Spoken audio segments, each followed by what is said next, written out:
Well, welcome everyone. We are right at the top of the hour, so I want to go ahead and get us started and first kick off with just introducing some of the people that will be helping to lead the call today.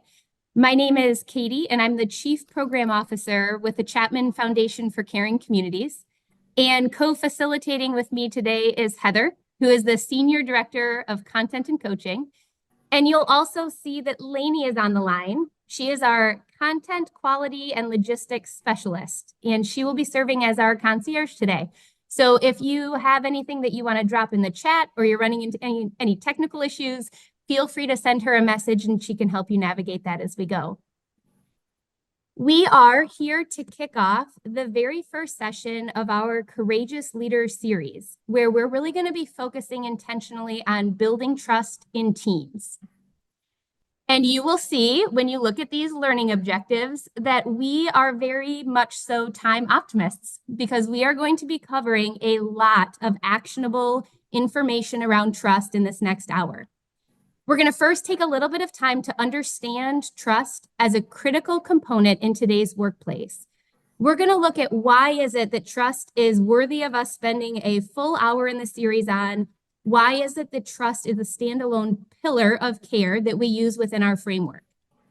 And then Heather's going to help us to analyze 8 leadership behaviors that help to build trust. Trust is not magically there or magically gone. Research will show that there are some key actions and behaviors that we as leaders can take to help build a trusting culture. Then we'll take some time to evaluate next steps in order to increase trust within your organization. We'll take some time to develop some next action items that you'll want to take back. And then all of you at the end will have an option to fill out a survey where you can ask for some take-back tools to further the trust conversation in your organization. If you get done at the end of this time with us today and think, I would love the opportunity to keep this conversation going within my own team, we'll be able to send you your own PowerPoint and some handouts that could help you facilitate that dialogue. Let's first start out by taking a look at some of the current stats around trust within organizations today. I want to draw your attention to that second bullet point where we see that over half of the people in the survey would actually trust a stranger more than their own boss. When we look at the final 2 stats, we can tell that team members are really feeling this awareness around the idea that their level of trust directly impacts not only their sense of belonging on a team, but also their daily effort when it comes to the work that they're in charge of. So what all of this kind of shows us is that whether or not you're a part of an organization or a team that has high trust or low trust, it is having an impact. It's having an impact on the culture within your organization, and it's having an impact on the direct levels of motivation that team members are experiencing.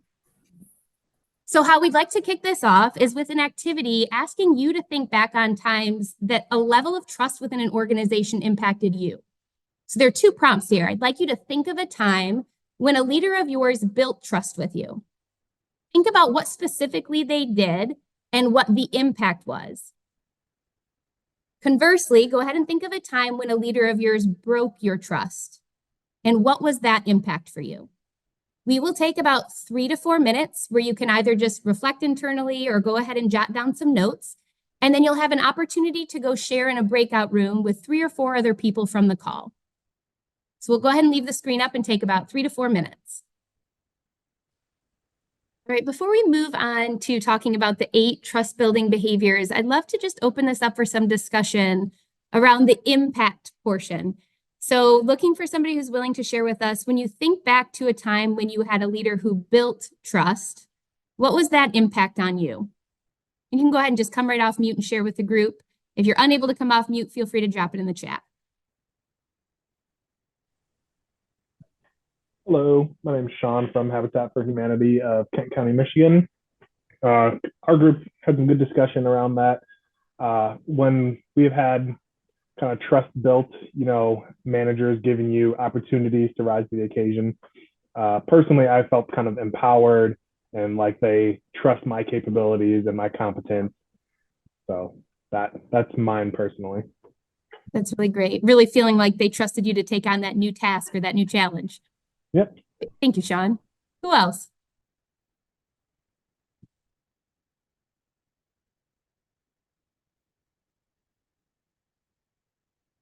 I'll share. I talked to my group about how I find it to be a trust building exercise when my leader shares their vulnerabilities with me.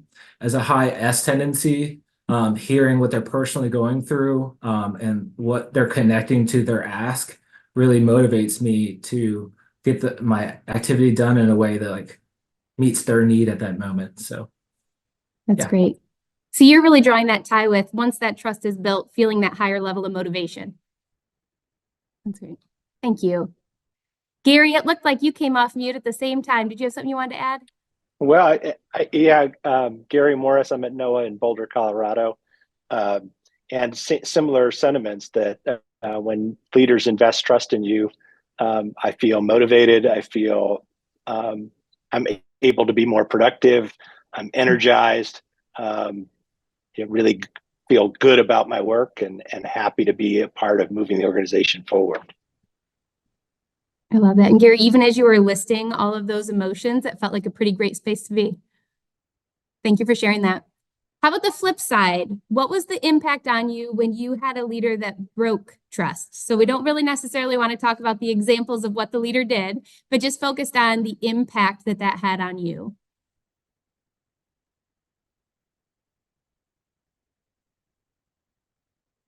I'll chime in. A sense of lack of respect, as well as the stress that it can bring to yourself in your work, but also in your personal life. Yeah, so Stephanie, it sounds like for you it's outward, right? The relationship you have with the leader, and then also the inward stress that you take on in that. Thank you for being willing to share that. How about one more? Hi, Louise Montag from Prevention Network in Lansing, Michigan. And I would kind of echo some of the sentiments Stephanie just shared in the emotional toll, the extra thought and nervousness about how to move forward, or just unsure how to, all of a sudden the ground becomes uneven. That's such a powerful metaphor to consider, right? Like the uneven ground, the uncertainty. We hear a little bit about the stress and the lack of motivation versus where we can get to, Gary's words of feeling energized, right? How do we get into that space? And it's nice to know that we don't just have to guess at the next step forward. So we're going to turn it over to Heather, who's going to really walk us through some tangible things that we as leaders can do to start moving the needle in that space.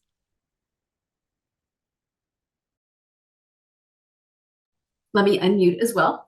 Everybody see my screen okay? Katie, I can see you if you want to give me a thumbs up. Okay, great.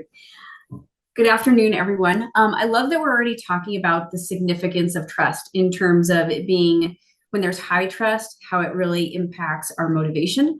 All the way to the other side, when you can hear that sense of like well-being, like Louise mentioned, being impacted when we don't have trust. What I think is interesting about trust in organizations is that despite us knowing about its significance, it's rare, I think, for leaders or even organizations to plan for how we operationalize trust and how we make it a part of our strategy for our culture. So as we go forward and talk about trust, I think it's important that we kind of share with you first our definition of it, which is this belief in someone or something. So you can hear that it's sort of this feeling or a sense, but that feeling and that belief doesn't come out of nowhere. It's something that for some of us is typically built slowly over time, but it happens through repeated behaviors. And we're going to talk a little bit more about those behaviors. But before I do this, I want to share this quote with you about trust that I think gives us some categories in which to look at those behaviors. So trust has two dimensions: competence and integrity. We will forgive mistakes of competence. Mistakes of integrity are harder to overcome, and in fact, can be destroyed in a moment, right? I think as you were probably looking at some of those impacts of where trust was broken, it's likely that you were thinking of examples that were ones that revealed something about somebody else's integrity. Now, I don't know about you, but in those instances where somebody reveals something about their integrity that I feel like is different than my values, I'd like to assume positive intent in those moments. And I think most people don't break our trust intentionally, but they maybe do it out of a lack of intention, or maybe a lack of perspective about what might be impactful to their teams, to their organization. And we can often, as humans, just get focused on kind of ourselves instead of the greater whole of the team and the organization. So we want to share with you 8 management behaviors that you can intentionally focus on to build trust within your teams. Now, one thing I want to say about this is when I first read these 8 trust behaviors, my first thought was, well, this doesn't look like Covey's consummate work around trust. These aren't the same behaviors. Where did those go? And those are important, but they are relative to our one-on-one relationships and relative in a space that's not about our power or control. So these 8 behaviors are really specific to our relationships where we actually can implement different strategies based on the fact that we have positional authority as a people leader. So Covey's still relevant, and here's more that you can do. Let me dive into these a little bit and give you an explanation for each of those so that we're all on the same page. So this first one, recognizing excellence. This is really about celebrating and recognizing more of what you want to see. In our society, I think particularly now more than ever, we can really get focused on what is wrong. But the research actually tells us that it's the focusing on what is right that builds people's trust in us as leaders. And you already heard a few examples of people talking about like it motivates us to do more. One of the things we'd really encourage you to take a look at is this 5-to-1 ratio when it comes to recognizing excellence. Now, I know some of you might automatically be thinking, oh my goodness, this is the juice box and orange slice class. And we are not saying that it doesn't mean that you don't give people feedback, but we are saying that when you have to give that feedback that's negative, make sure you're offsetting it by recognizing in a positive way 5 times more often than you do the negative. So this is also about building trust in a way that's intentional and creating that foundation. So in recognizing people's excellence, we're really setting that foundation about what the culture looks like and feels like. Other things that we can do are things like induce challenge stress. And I think somebody already spoke to this. Sean, you talked about rising to the occasion. When we induce challenge stress, we want to extend trust and promote growth of team members through opportunities that stretch past just their daily tasks. So this is about inviting people to participate in special projects, work that changes. I often think of this in terms of when we have turnover within organizations. This is a great opportunity to extend challenge stress for people to take on and share other tasks they might be interested and motivated to try. Our third one, give people discretion in how they do their work. I'm not sure anything conveys a lack of trust more than micromanaging. I know for myself, the time I nearly left an organization of 20 years was the time that as somebody relatively high in the organization, I got questioned over how I utilized 1 hour's worth of time. So this is really about considering whether or not it's the right way to do the work, or are you leaning more towards that space of doing it my way? So we encourage you to be curious as opposed to maybe immediately decisive about how people do their work. Similarly, but slightly different, is this fourth one of enabling job crafting. And this can be something that's as open to how we might do scheduling changes to a literal rewriting of job responsibilities. And the key here is really about listening to people's thoughts and being open to their ideas. Because sometimes our team members see a little bit more clearly where we are maybe inefficient about how we divide work across or within our teams. And I think it's always a good idea to ask people, like, if you could wave a magic wand, how would you craft your job description? Let's go across the screen to this other one, our fifth one, share information broadly. And I would add, share information broadly and as honestly as possible. Often, while details might not be appropriate, the circumstances and the context typically can be made available, and we might forget to talk about it. This comes to mind for me when I think about a previous organization that I worked for, where we had a habit of, when we let somebody go, that either nothing was said or we made up a story and said they were retired, when in fact everybody knew the circumstances, because we had also waited a long time before we shared the information. So it's really important to be clear, and I would encourage you all to consider, how can you make a communication plan that makes sure everybody's on the same page about how and when information is shared and distributed, as opposed to just maybe withholding, distributing piecemeal, or just not talking about the very thing that everybody is already talking about anyway. So that is another way to build trust. I want to look at this intentionally building relationships. I think as leaders, it can be easy for us to get into the busyness of leadership, as opposed to remembering that we were promoted to do the most important job, which is care for the people who are in our span of control. So we really want to consider, who do we have relationships with as a leader, who we maybe lost relationships with or not touched base with as often because we've been promoted. And how can you step into space where you are more intentionally caring for the people around you and looking at who's in your span of care, not just who is in your span of connection. So broadening that circle. Then I want to move to this one about facilitating whole person growth. This is really about encouraging people to go beyond the skills for the job, and investing in opportunities for them to grow their leadership skills and even just their skills around their general well-being. An important thing that I would note here is this is also about you modeling doing the same. You will break trust with people if the message becomes, you all go do that and grow, but I'm above it. So take that to a deeper level and share with people how you've been working on your own growth, which translates nicely into this final one that we have for you, which is about showing vulnerability. I think one of you already spoke to this too, about how a leader who shares their mistakes, DT, I think you mentioned this, and takes on not only ownership for things that went wrong, but is just willing to be human with us, is a way to like endear and build trust almost instantaneously. We connect with people out of being human, not out of being perfect. And so we really encourage you to not keep that facade up all the time. And it's not, doesn't mean that you need to always self-disclose everything.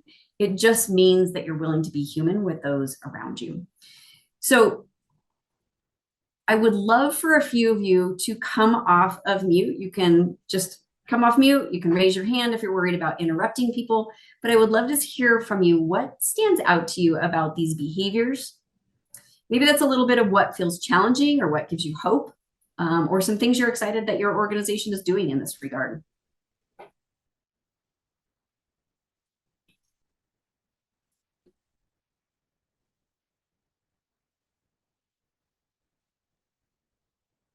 May I ask a question?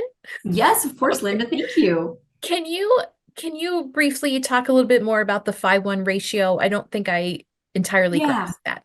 Yeah, thank you. So the 5-1 ratio is this idea that for every, because we tend to focus on the negative, right, we can easily be drawing out what needs to be fixed.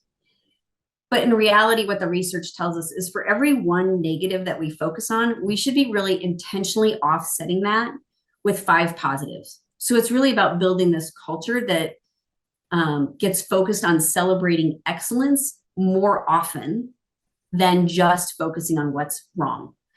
Does that make sense? Katie, is there anything you wanted to add to that? I see you lean forward a little bit in excitement. Yes.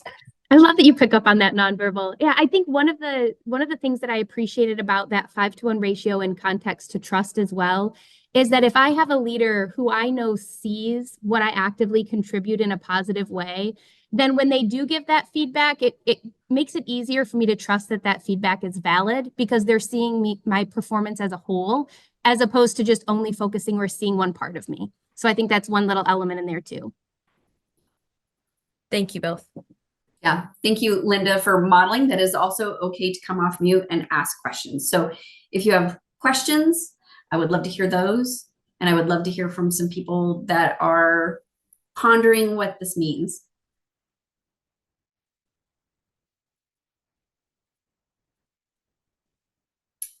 Lainey, you might have to help me if anybody raises their hand, because I can only see about 4 screens. Heather, Steph, I have questions slash asking for elaboration. I've done some reading on job crafting, but I wonder if you could specifically describe some behaviors of job crafting in a little more detail that specifically connect to trust that you found to be successful. So for us, in the past, some of that has looked like something as simple as trying to tackle a challenge in terms of hours of operation. And it can be easy to put that in specific parameters, as opposed to asking the team, how would they meet the problem and craft their job to address the challenge. Katie, I don't know if you have other examples that you're familiar with as well that you want to add into the conversation. Steph, I love that you asked that question. I also would love to know more about the research that you've been looking into. I know that when we've talked about it internally, it's sometimes been about the way that you like to get the work done. So as Heather mentioned, some crossover with number 3 and number 4, because it's often about, if this is the end goal, how can you structure your job, your day, your resources in a way that really lends well to that? I know that that's been some common language we've formulated around it as well. Yeah, I would add, for me in a past role, one of the things that I got to do is we were primarily only doing facilitation, but we had some requests for people who wanted some additional kind of one-on-one support. And that led to me job crafting my job to include then coaching and team facilitations, where the work was a little bit more specific to that team. It wasn't something that had previously been included in my job, but my boss was willing to let me experiment there and pilot to see if it would work. Anybody have any other example? Oh, go ahead, Katie. Well, that just spurs for me thinking the terminology that might be more common in other organizations might be that passion project. Do you have the capacity to allow one of your team members to have a passion project that might be a little bit outside of their normal day-to-day scope of work? And sorry, Stephanie, now you've come off mute twice and we've jumped right back in. Go ahead. It's all good. Mainly what I was reading about job crafting is that it has to do with more meaning crafting in the job, and how does what you're doing tie into the overall meaning of the organization, and where does that fit together? So I didn't know the impact of meaning and job crafting on trust and purpose. Yeah, thank you for adding in that piece too, about like it could be something that's a reiteration of the job based on helping people connect more deeply to the meaning and the purpose in the organization's work as well.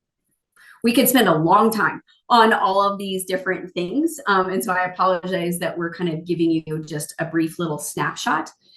Katie will talk a little bit more at the end about some other opportunities we have to take this into a deeper dive with you. I'll check to see, does anybody have any last questions or comments before I move us forward?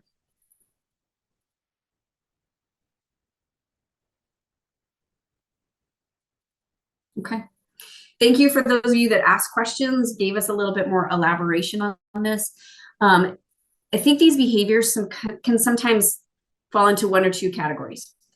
A, they sound like the obvious, most simple answer, and yet what's common sense isn't always common practice. So I encourage you to consider whether or not this is actually common practice in your organization. Sometimes we can also look at these behaviors and think, wow, that feels like it's might take a lot of time and a lot of energy, and I feel a little overwhelmed by what's before me. So let's take a little bit of a look about why the effort's worth it. I know Katie shared some statistics at the beginning. I want to add a few more statistics for you. So in high trust organizations, you can read the slide. I'm not going to read all of these for you. There is some significant evidence that indicates that spending the time and effort to be intentional about creating a strategy here really pays off.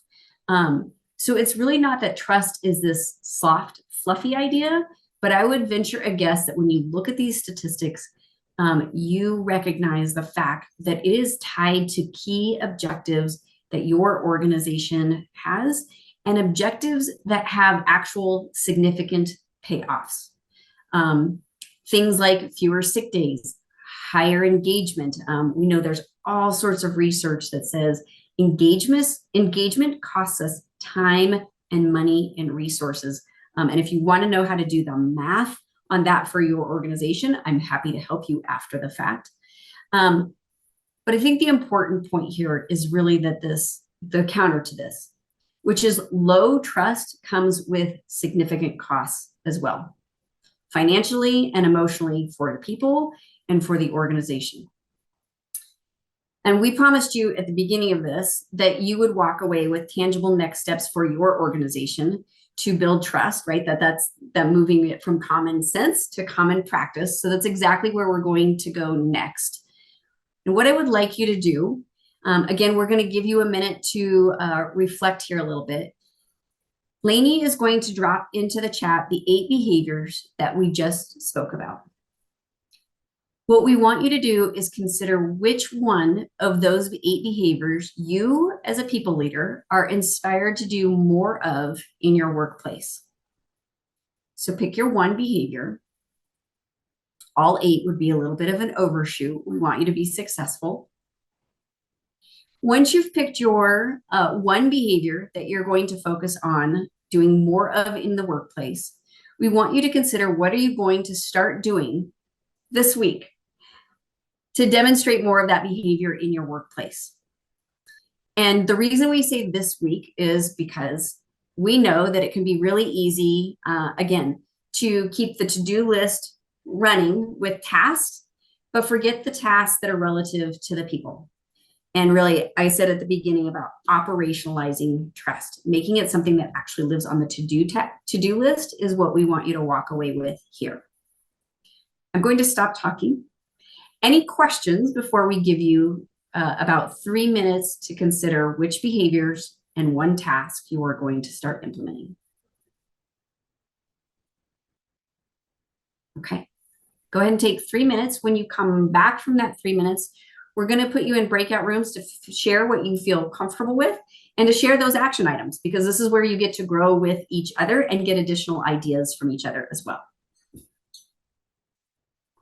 Okay, I think we have everybody back from the breakout rooms. I love it when you some of you come back and you have smiles on your face and your camera's on. It means the conversation was good. I would love to do a debrief on this, but we want to make sure we not only honor your time, but I want to make sure Katie has the opportunity to share with you the take back deck that we want to give you as a tool to use in your own organization to continue the conversation on trust. We have this quote that I wanted to share with you about great teams having trust at the heart of their success. If you don't trust each other, you'll play safe. Trust is what makes it possible to aim higher, to leap further, and to know that somebody else has your back if you fail. The point being that in great organizations, people aren't hoping trust happens. They're being intentional about making sure trust happens. And that is the key to success in terms of engagement and things like innovation, which you can see hinted at here on the screen. So with that, I am going to turn it over to Katie so you can hear a little bit more about what are next steps for you in continuing this conversation and potentially hear more about other opportunities that are available to you to learn about some of the other things that we talked about or alluded to today. Katie, go ahead. Thank you, Heather. For those of you who aren't familiar with our programming, when we piece everything together, we use a framework similar to that of positive psychology, where you're going to find that our sessions cover a me, we, and us focus. And so I want to talk a little bit through that lens as we look at next steps for building trust. This session here today, this last hour, is really focused on the me component, us as individuals. So you all had an opportunity to develop or maybe improve on some trust building behaviors. You focused today on becoming more self-aware and also heightened your awareness around what behaviors you want to be mindful of. As you leave here today, you have an opportunity to bring that knowledge into the we space by implementing that action that you just committed to start actively building trust. Some of you may choose to use the provided take-back materials to start engaging other people on your team in a similar discussion so you can start having this common language.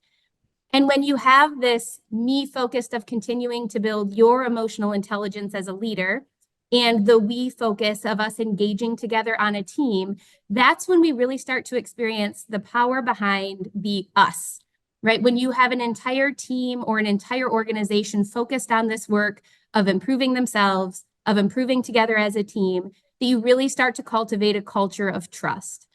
And it's through this that we really start to see organizations that become and embrace being a caring workplace. And I mentioned to you at the very beginning, I'm sure you've remembered every word that Heather and I have spoken today, this idea that trust is so critically important that it is one of the 5 pillars of caring that we equip organizations with tools for when they are applying with us to be a caring workplace. So today we spent time about building trust, but we also work with organizations to make sure that we're building this culture of learning where it's okay to be trying new things even when it's not perfect. We also can help build the tools around recognition and celebration that can be done in a way that's meaningful across all areas of the organization. How do we really help people feel seen, valued, and cared for? We also have sections where we talk about in the pillar of intentional connection, not just are you meeting one-on-one, are you hosting that obligatory team meeting, but how are you really engaging with people in a way that makes them feel connected to you? And as Stephanie mentioned a little bit, getting into that section on meaning, how are we helping to connect people with meaning and purpose within their day-to-day tasks? Whether it's the really clear work that ties directly to the vision and mission of the organization, or some of that work that can feel really mundane for people, that it might take a few extra steps to really help support how they're connecting that in a way that's meaningful. And again, when you look at the comprehensive programming around this, I don't know how many of you as leaders feel the way that I do sometimes. If you're ever on LinkedIn or you're subscribed to leadership articles, that it's this, hey, reminder you need to care for people, reminder you need to maintain the strategy, you need to give feedback, you have board members, and you are aware that there is all of this important work that needs to be done, all while not losing sight of the people. And I think what excites me the most about this me, we, us curriculum is that it's a systematic framework that we can walk through to help support organizations that are trying to achieve that. So the first level of focusing on self and building better relationships through our community listens, expanding that out to teams working together in the we category with our community serves. How do we start shifting mindsets and behaviors that are normally me-centric and moving them into this we-centric space where we're trying to meet the needs of each other?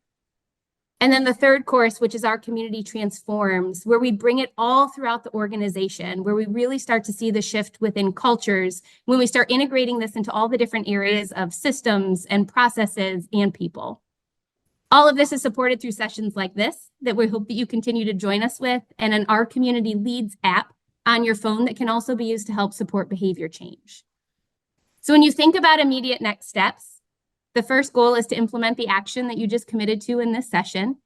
You will see a QR code here and also will receive an email that has a survey. And when you complete the survey, that will be when you have a chance to receive this take-back deck. So it's PowerPoint slides and some handouts that you can use to facilitate continued dialogue around trust within your team.